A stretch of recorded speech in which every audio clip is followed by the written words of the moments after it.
This now is Democratic Senator Catherine Cortez Masto of Nevada. Senator, so many things to get to tonight. Thank you for joining us. I guess first, do you, as Michael said at the top, we said Senate Republicans are finally starting to rebel against the Trump administration. Do you think that's an accurate characterization?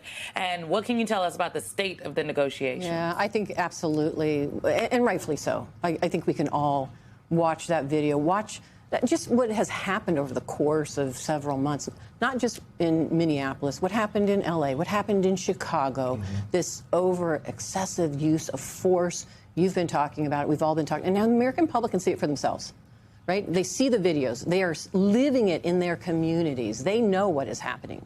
No matter how the administration and the leadership of the administration tries to spin this a different way, the American public knows what's going on. And so absolutely, my Republican colleagues are hearing the same thing.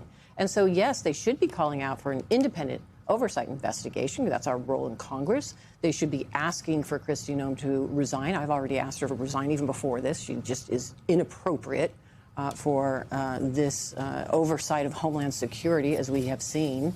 And so much more needs to be done. But let me just say this, I am hopeful for what I'm hearing from my Republican colleagues, that they also recognize we have 6 bills done. They're already done. That will keep the government open for those 6. We have another 6 we have to do. 5 of them we've already agreed on.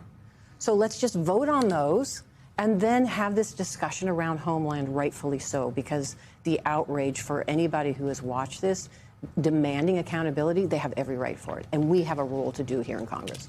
Senator, let's talk about that funding fight and the role that Congress is poised to play. You had Leader Schumer laying out a number of demands that will be necessary in order for Democrats to support DHS funding. They included ending roving patrols, enforcing accountability, masks off, body cameras on. Senator Gallego, though, your colleague, added another element. This is via X. He wrote, "We all know who's really running things in this White House. Stephen Miller is the brains behind the most unhinged and depraved policies we've seen in generations. Americans are tired of his insane extremist vision for this country. It's time for him to go. Trump needs to fire him now. No funding DHS with that creep calling the shots." Do you agree? Should Stephen Miller's resignation or firing be a condition of Democrats voting for funding of DHS? Well, it comes down to the accountability. And yes, everybody should be held accountable, including the leadership. And if Stephen Miller, along with Secretary Noem and everyone else, was directing ICE to go into these communities and giving them carte blanche to do whatever they want. And remember, Stephen Miller is the one that said they have quotas that they have to satisfy. I don't know of any law enforcement agency, state or local, when they go into their community for public safety, says we have a quota and you have a quota to reach. So there's a problem at the top.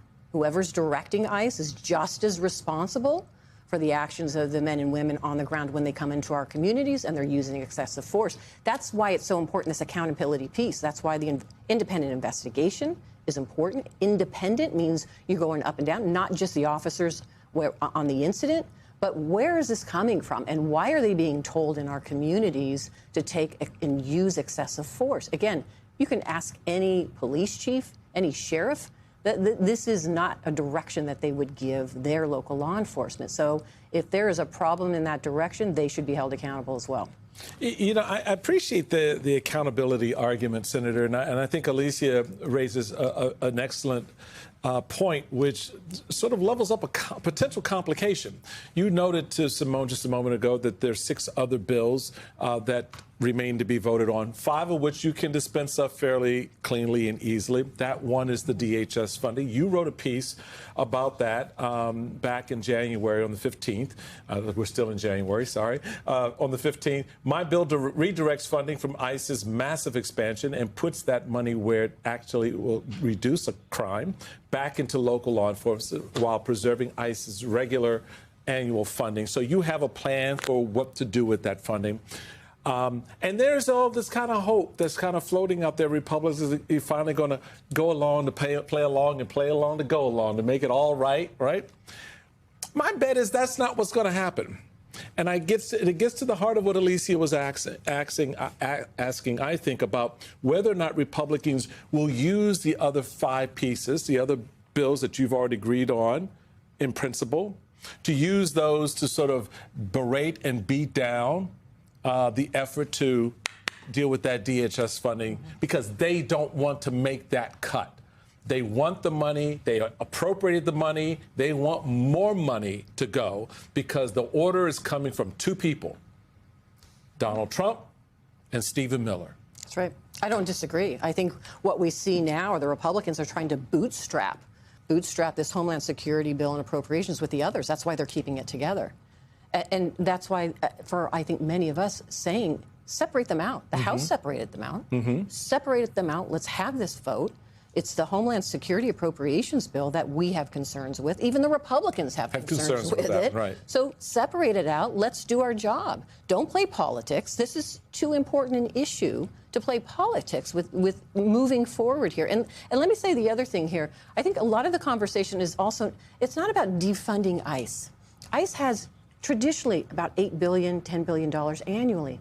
But what the Republicans did in the Republican tax bill is give this administration $75 billion to supersize ICE. That's why we see this onboarding of all of these agents. They lowered their standards for hiring these agents. They've cut back on the training, and they've sent them out with quotas and said, you can do whatever you want, and we will just meet the number. Meet the number, and Right. we'll protect you. That is wrong. It's wrong for the agents to move forward in that manner. By the way, most ICE agents are not even trained when it comes to domestic policing. They're not trained in community policing. No, because they're not police. Well, exactly. And so that's Right. why That this point. is a problem. And so, again, we just have to get back to a time when they're doing their job. Secure the border. We can work on those issues. Get within your immigration jurisdiction. Coordinate and communicate with local, state, and police.